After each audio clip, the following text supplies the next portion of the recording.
we use art to tap into our heart's desire?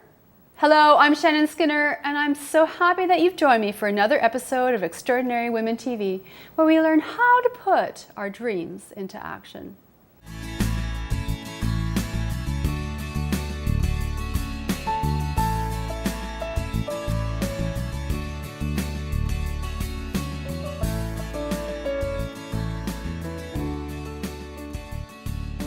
Okay, welcome back to Extraordinary Women TV. I'm Shannon Skinner. My next guest is Gloria Green. She works as a dietitian in the Oncology department at Toronto Sickkids Hospital and has turned what was once a hobby of painting into something more.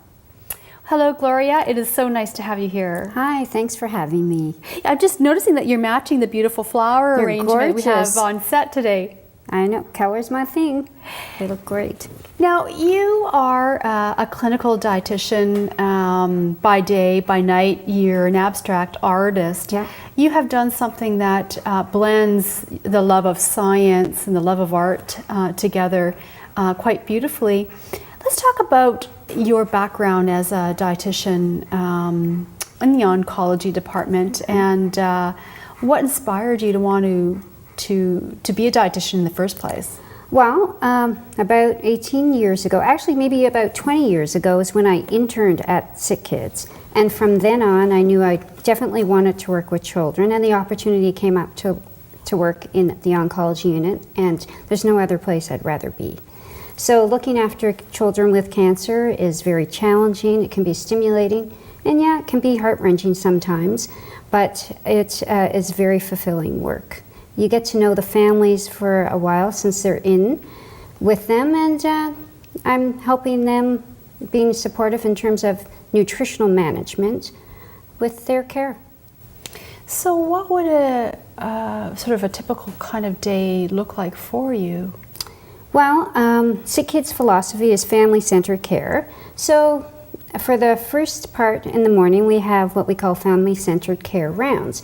And we walk a large group of the medical team, pharmacists, dietitian, nurse practitioners, staff, residents, which are medical residents training, and then fellows who are actually specializing in oncology. We all round for the morning and a charge nurse, and then the nurse comes and gives a report about how that particular child is doing during the day and that previous night. And the parents and the children have the opportunity to participate in these rounds. So you get to know them. If they choose not to come that particular morning, that's fine too, but we get to meet them, we integrate, they give their concerns, we give our plan of the day, and then after that is when I implement my orders for whatever was transpired or decided during that time, and then throughout the afternoon, etc., I might be doing some teaching and counseling and charting, and interacting with the family and other healthcare providers. So at some point you've decided that you wanted to become an artist. Yeah. When did this love of the paintbrush start? It started probably around 9 years ago when I moved into my loft, and it was basically 16 feet ceilings and bare, and I thought there needs to be some color in here. And so I decided, I literally did take brush to canvas and splash some paint on it, and thought, well, maybe a little bit of training might help. So I went to the Toronto Avenue Road School of Art and was really inspired by this particular instructor, Lydia Parnett. She was very encouraging, and even the artist that we were with, and then I was hooked. I continued on and haven't looked back. Taken more courses with her as well and other workshops, but since then I've been painting ever since. And you've been inspired by Rothko was one? Rothko, Franz right? Klein, the abstract expressionists. I truly am an abstract painter. That's typically the only type of work I do. I might experiment in terms of my color and techniques, but everything is always abstract. And big canvas. The larger the better, yeah. So how would you best describe your art? Well, depending on my mood and the series, it can be has some organic qualities. It can also be bold and colorful, and edgy a little bit. My last series were influenced by graffiti art and the streets surrounding me, but it really depends in terms of where I'm progressing. My next series that I'm working now on, I could see the influence, subconsciously or consciously, I'm not sure, from leukemic slides. So I definitely think that part of what happens during the day is probably transpired onto the canvas. First of all, the day can be stressful in itself, so those emotions can be released onto canvas. Painting is definitely a catharsis, and it's an emotional outlet, so creating something from that way is beneficial in terms of it's not unlike a jogger doing a run. Like those endorphins are released. It's great. So after this day of being at the hospital under some probably challenging emotional times, yeah, this is a great outlet for you. Definitely it is. And actually even walking back and forth to work, the influence of the weather, the environment, I notice art everywhere. I notice art from people, from music, from conversations, the rain, the doom and gloom, or the happy sunshine. All of that will definitely have an influence and an impact on my creativity in terms of what I'm working on. My latest series was more on the grit and beauty of the street in terms of, and painting on my balcony, which is graffiti tag. So that series was definitely influenced by that. And as I said, I guess I went on a little diversion, but the slides and the cells, when I looked at it, and then when someone else who I work with noticed the slides, she goes, those look like leukemia lymphoma cells, like the stained slides that we look at under the microscope, which I don't, like they do look pretty because they're stained in different colors. Now, it wasn't meant to be that, but I could see their point that it does look like it, and I call it clusterphilia, so the love of clusters. So I'm trying to make a spin on the negative and make it a little bit more positive. So having worked with these kids and who have cancer, I mean, some of them, I'm sure are probably varying degrees of illness for them. In some cases, it's they can cure the cancer. In some cases, it's not. It's not so good for them. Yeah. But through this experience, has there been any of these kids that have touched your heart? Oh, many of them have. I mean, you get to know them so well. Some of them are in for long periods of time, so you do develop a relationship with them and their families.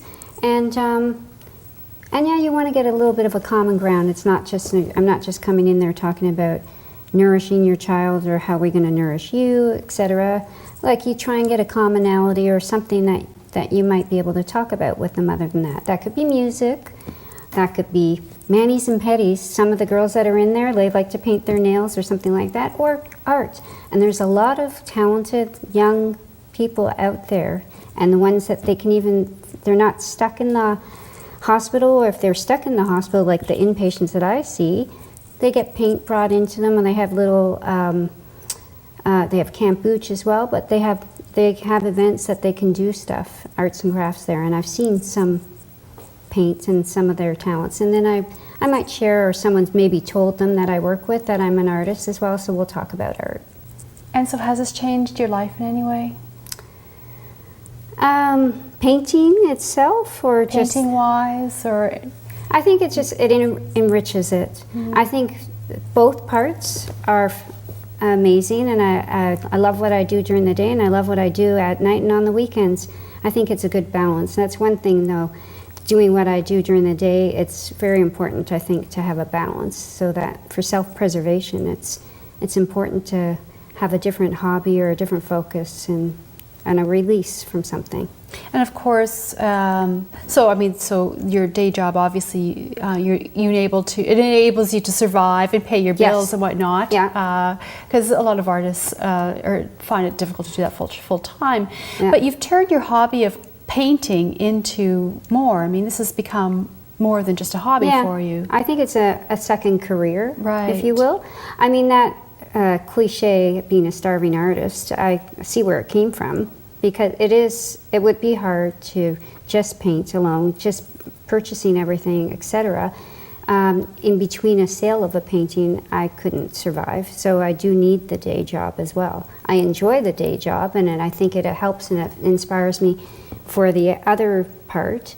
But at this point, I'm not ready to quit my day job. Where are you going to go from here in terms of your career? My career. Yeah. I'd like to get more involved in the art community and the art scene, and definitely have some more shows. Working on a couple of those in terms of they're not definite yet, and seeing where I'm going to go in terms of a gallery and other venues. I would love to have my piece in House and Home or Home and Garden. Home and Garden is good. Yeah. Yeah. I mean, it'd be nice to be connected with some interior designers, and I'd like to have my pieces in more people's homes and places where they can enjoy it, ultimately. And where do you sell your art? How can people find it? They can find my art on my website, www.glowgreengallery.com, or they can find me on Facebook. I have Art by Gloria Green, or they can follow me on Twitter at Art by Glow. And they could come to my gallery/studio if I don't have a show, and book an appointment and come see my work there. Gloria, that means it's my good to know minute, and I know you've got a great success tip. Well, I always thought that, been told, hope is not a strategy. And what I mean by that is it's great to dream big, but you really got to take those steps, get off, and start doing something and work hard, and you'll get there eventually. And that's good to know.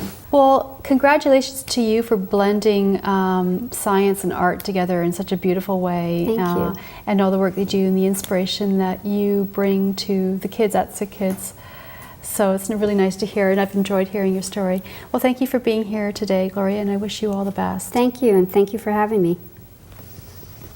I've been speaking with Gloria Greene. She is a dietitian at Sickkids in the Oncology department by day, and at night she's an abstract artist. So for more information about Extraordinary Women TV and my guests, and to watch past episodes, I invite you to visit the website at extraordinarywomentv.com. And I'd love to stay in touch with you. Join me on Twitter for an empowering stream of Extraordinary Women TV updates. On Facebook, we can connect at Extraordinary Women TV. Well, thank you for joining me today. I'm Shannon Skinner. See you soon.